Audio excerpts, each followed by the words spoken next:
Okay, take any questions. How about Cal? Just looking at them really quickly. Yeah, they've improved from last year. You know, Sonny did a really good job recruiting, and we knew that because we recruited against him. And you know, he's been building it up, and you know, defensively he had been recruiting better talent than he had when he first got there. So defensively they're better talent-wise, and coach has done a great job with them on defense, and really built them up. Offensively, they're running the ball a little bit more than they did. A little bit more tight end sets, but they still have a lot of spread sets because they have a lot of personnel for that. And Ross Bowers is a quarterback that we were looking at, that we liked out of high school. He's a good player. He comes from a coaching pedigree. Both his parents are coaches. His dad was a college football coach, and his mom was the head volleyball coach, gymnastics coach. Gymnastics coach at Washington. So, and both of them quit their jobs and moved to Cal to watch him play these last 3 years. And you know, he comes from you can tell he's a heady, understands the game, really great competitor. He can run, he can throw it. He's a good player. Their defense has been really solid, forcing a lot of turnovers. I think they lead the Pac-12 in turnovers. Yeah, they forced a bunch against Washington State. I think 7 in that game, and they've been opportunistic in that area and playing good. They've been doing really well. I've been impressed with their corners and how they play too. Day one of the open quarterback competition, what have you seen from Sam Neuer and Steven Montez, and what is your timetable for the decision? We're letting them both, preparing them both to play, and when we walk out there to play Saturday is when we'll make a decision. How's Steven bounced back since Saturday? Well, I mean, we just had the one practice. He did good out there today. He was throwing it good, and hopefully he'll keep getting better. What has Steven been struggling with this season that's prompted you to kind of make a change here and open this up? Well, you know, the first half was just bad. We needed to make a spark to try to do something, and you know, we've had sputterings, but he just needs to keep working and keep getting better. And I thought it was a good chance to give Sam, see if he could give us any life and do that, because we weren't doing very well at all. So and you know, that's usually the first place that you can try to spark him, was at the quarterback position. You know, we did that some with Cepho too throughout his career, and so hopefully that they'll both be prepared to play better this week, so we can have an opportunity to win. In your experience, when you see a quarterback have to step back, does that sometimes help their mental state kind of take a breath and look at it and reevaluate or reassess? Yeah, I think it happens all different ways. Hopefully it takes them to be able to focus more, be more determined, understand what they got to do, look at it, and like you said, kind of reevaluate it. I realize the first half was bad. You had mentioned the other night there's been other times this season you've thought about it. So there are things that you've just noticed this season that's not clicking with him? Well, you know, he just got to keep maturing. He's got to keep maturing, and he has matured. He has gotten better from the first game, and you know, so he's got to. Both of them have all got to go. All our quarterbacks have got to go to a different level, just like our receivers and our running backs and everybody. Well, not our running backs. I can't say that. He's done everything he can do. And I'm not saying all the guys aren't trying. That's not what I meant. They've just got to get better at what they do. And sometimes if you're in a little bit of a rut and kind of not feeling good, sometimes it's good to try to make a change and try to see what happens, and then see if that keeps you focused and keeps pushing. Certain things that Sam Neuer's done consistently well throughout practice? Yeah, you know, Sam can run, as you saw.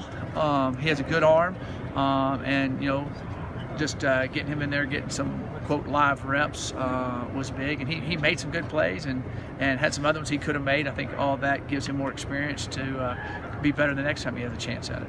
Is this a situation with the coaching staff where you talked about you needed to coach better and coach harder?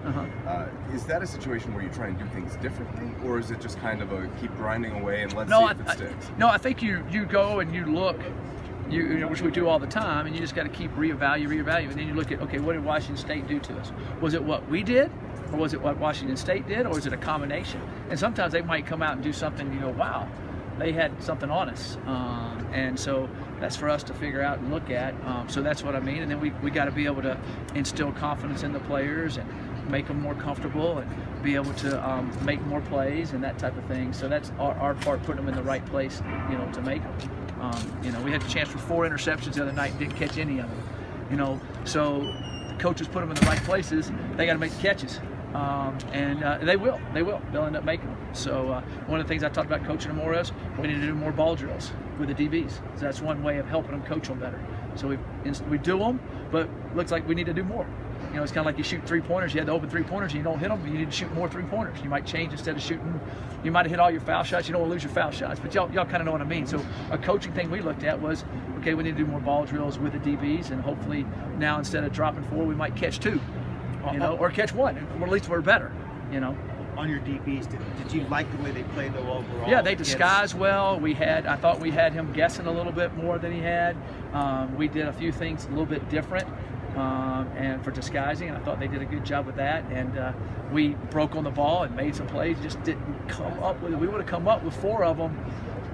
You know, it might have been a different football game. But we didn't. So that's the way it goes.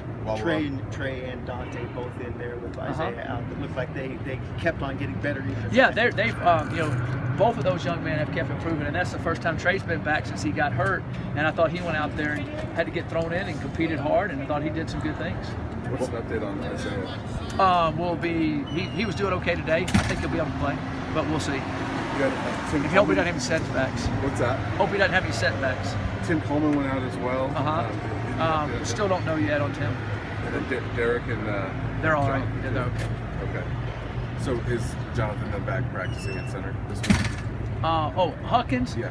Huckins has a concussion. He's going through protocol. Okay, so his lineup then? Line to be taking center like he did, yes. Like he has in the other games when that situation happens too. If Jonathan's out, who else can play center for you guys? We're working on that right now to see how that works out. No, Purcell's there, but yeah, we would redshirt Colby. It's too late. We got other guys we've been practicing there, so for the whole season, not just this week. So. And how did Brett Tons do? I mean, it seemed like he was one of the guys that didn't have as much experience as everybody else, but also maybe a big necessity for you guys to develop some depth. Yeah. Brett did well when he went in there, and he did some good things. I thought for his first time getting thrown out there, I thought he did okay. Aside from the quarterback situation, how do you kind of get this passing attack going again? We got to throw and catch it better. I mean, I know that's simple, but when we threw it the other night, we dropped it, and then when they were open, we miss them sometimes. So we just got to get the repetition and going and pushing at it, and you know, hopefully we'll be able to do that. We've had some really good glimpses of it, and so hopefully we'll be able to do that. With Shea specifically, are you surprised at all by his lack of production overall this year? I mean, we just haven't been hitting on all cylinders out there. So I mean, we've run the ball more, which is going to happen. Right. You're not going to throw it quite as many times. So it's 15 less throws a game right now, but we were running the ball and doing well with the run game. And so that's, you know, that's the way it is sometimes for receivers. Sometimes it's there, sometimes it comes in bursts, comes in things. So hopefully, if we have opportunities to throw it, then we'll complete it better and do a better job with that. I saw Trey was number 22. He said it was because he moved to special teams. Well, what happened was we had Trey and Visca on the same special teams, and we were going to have to put a jersey on one of them every special team. So I just went to him and said, hey, do you mind? He goes, yeah, I'll wear 22. Then I'll have to put that jersey on. We have to take it off and do all that. And so that's why we ended up doing that.